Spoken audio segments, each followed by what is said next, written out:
दोस्तों, क्रोध आना स्वाभाविक बात है, पर बात बात पर क्रोध आना या हद से ज्यादा क्रोध आना भी गलत बात है। जब हमें कोई गाली देता है तो हम भी बदले में उसे गाली देते हैं। फिर हम एक दूसरे को बहुत भला बुरा कहते हैं। उसके बाद आपस में झगड़ा शुरू हो जाता है, यहां तक कि मारपीट भी शुरू हो जाती है। ऐसा हम सबके जीवन में बहुत बार हुआ होगा। जब हमें कोई अपशब्द कहता है तो हमसे सहन नहीं होता और हमें गुस्सा आता ही है। लेकिन क्या कोई ऐसा तरीका भी है जिससे हम दूसरों के कहे अपशब्दों से क्रोधित ना हो? चलिए इस बौद्ध कहानी से हम इस क्रोध को समझने की कोशिश करते हैं। दोस्तों, इससे पहले कि आप इस कहानी में खो जाएं, हमारे इस चैनल को सब्सक्राइब जरूर कर लें। तो चलिए कहानी शुरू करते हैं। एक गांव में एक बौद्ध भिक्षु रहा करते थे। उनके ज्ञान की प्रसिद्धि दूर दूर तक फैली हुई थी।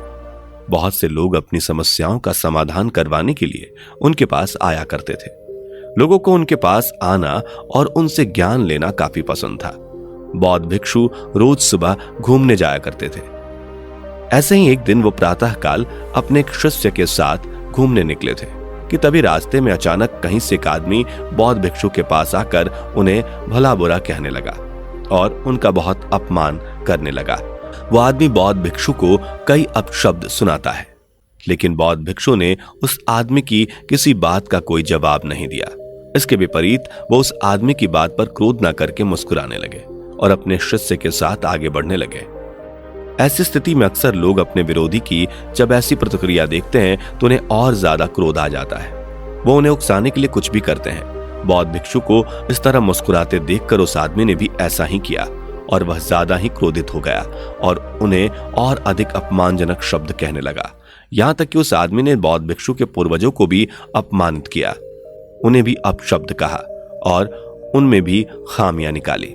पर इसके बावजूद भी बौद्ध भिक्षु मुस्कुराते हुए आगे बढ़ते रहे और कुछ भी नहीं कहा। वह आदमी हर संभव प्रयास करता रहा, लेकिन बौद्ध भिक्षु पर उसका कोई प्रभाव नहीं पड़ा। उस आदमी की किसी भी बात पर कोई भी प्रतिक्रिया नहीं दी। लेकिन बौद्ध भिक्षु के शिष्य को यह देखकर बहुत क्रोध आता है। जैसे ही वो आदमी को कुछ कहने के लिए आगे बढ़ता है, बौद्ध भिक्षु उसे इशारा करके रोक देते हैं। अंत में वो आदमी बौद्ध भिक्षु पर अपनी बातों का कोई असर ना होता देख वो निराश होकर चला गया। वो समझ चुका था कि यह कुछ नहीं कहने वाले और यही सोचकर वो वापस लौट गया। थोड़ा आगे चलने के बाद बौद्ध भिक्षु के शिष्य ने आश्चर्यचकित होकर पूछा, तथागत, उस आदमी ने आपको इतना भला बुरा कहा, अपशब्द कहे और आपको अपमानित किया, यहां तक कि आपके पूर्वजों तक को नहीं बख्शा। उन्हें भी अपमानजनक शब्द कहे, किंतु आपने उसे पलटकर एक भी शब्द नहीं कहा। यदि आपकी जगह मैं होता तो मेरे से इतना सहन नहीं होता, मैं उसे उसी पल मार देता, परंतु आपकी वजह से मैं चुप था। आपने उस दुष्ट की बातों का कोई जवाब क्यों नहीं दिया? उसे जवाब देने की जगह आप मुस्कुराते रहे, यह गलत है। क्या आपको उसकी बातों से कोई कष्ट नहीं पहुंचा? मुझे तो यह देखकर बहुत दुख हुआ।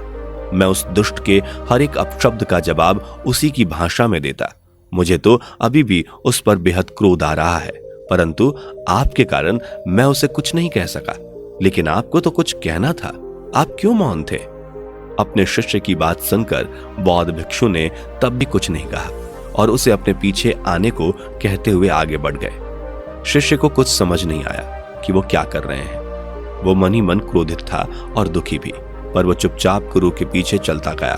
कुछ दूर चलने के बाद वो अपनी कुटिया तक पहुंच गए। वहां पहुंचकर बौद्ध भिक्षु अपने शिष्य से कहते हैं कि तुम यहीं बाहर मेरी प्रतीक्षा करो, मैं अभी आता हूं। ऐसा कहकर बौद्ध भिक्षु कुटिया के अंदर चले गए और वहां से कुछ मैले कपड़े लेकर कुछ देर बाद बाहर आए और अपने शिष्य को कपड़े थमाते हुए कहने लगे कि लो, अपने कपड़े उतारकर इन कपड़ों को धारण कर लो। वो कपड़े बहुत मैले थे, उनसे बहुत ज्यादा दुर्गंध आ रही थी। शिष्य ने उन्हें अपने हाथों में लेते ही दूर फेंक दिया। उससे वो दुर्गंध सहन नहीं हो रही थी। बौद्ध भिक्षु उस शिष्य से कहते हैं कि क्या हुआ, तुमने इन मैले कपड़ों को फेंका क्यों? जाओ और उन्हें पहन कर आओ। यह सुनकर शिष्य बोला, यह आप क्या कह रहे हैं? ये कपड़े तो इतने मैले हैं, ऊपर से इतनी दुर्गंध आ रही है इनमें से। इन कपड़ों को तो मैं क्या, कोई भी नहीं पहन सकता, यहां तक कि एक भिखारी भी नहीं पहनेगा इन्हें। शिष्य की बात सुनकर बौद्ध भिक्षु ने कहा कि जिस प्रकार ये मैले और दुर्गंध से भरे कपड़े कोई नहीं पहन सकता, ठीक इसी तरह मैं भी उस आदमी द्वारा फेंके हुए अपशब्दों को नहीं ग्रहण कर सकता। उसके द्वारा कहे गए अपमानजनक शब्द को मैंने अपने ऊपर लिया ही नहीं, और जब मैंने अपने ऊपर लिया ही नहीं तो उसमें बुरा लगने की बात ही नहीं रही। बौद्ध भिक्षु इसके बाद कहते हैं, यदि तुम किसी के बिना मतलब भला बुरा कहने पर स्वयं क्रोधित हो जाते हो तो इसका अर्थ यह है कि तुम अपने साफ सुथरे कपड़े की जगह उसके फेंके हुए फटे पुराने मैले कपड़ों को धारण कर रहे हो।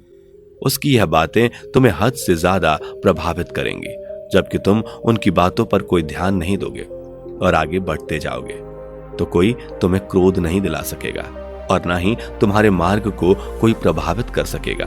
बस हमें जरूरत है ऐसे लोगों से स्वयं को दूर करने की। जब आपको इन बातों से फर्क पड़ना बंद हो जाएगा तब आपका अपने ऊपर पूरा नियंत्रण हो जाएगा और मन स्वयं शांत हो जाएगा। और जब आपको अपने मन पर पूर्ण नियंत्रण हो जाएगा तब आपको किसी की बात से कोई फर्क नहीं पड़ेगा और आप अपने क्रोध पर काबू कर सकेंगे। दोस्तों, अगर आप भी अपने जीवन को बेहतर तरीके से जीना चाहते हैं तो बौद्ध भिक्षु की बातों को अपने जीवन में जरूर अपनाएं। भले ही उन्होंने इन बातों को सैकड़ों साल पहले कही हो, लेकिन आज भी उनके विचार आपको सफल इंसान बनने में सहायता करेंगे।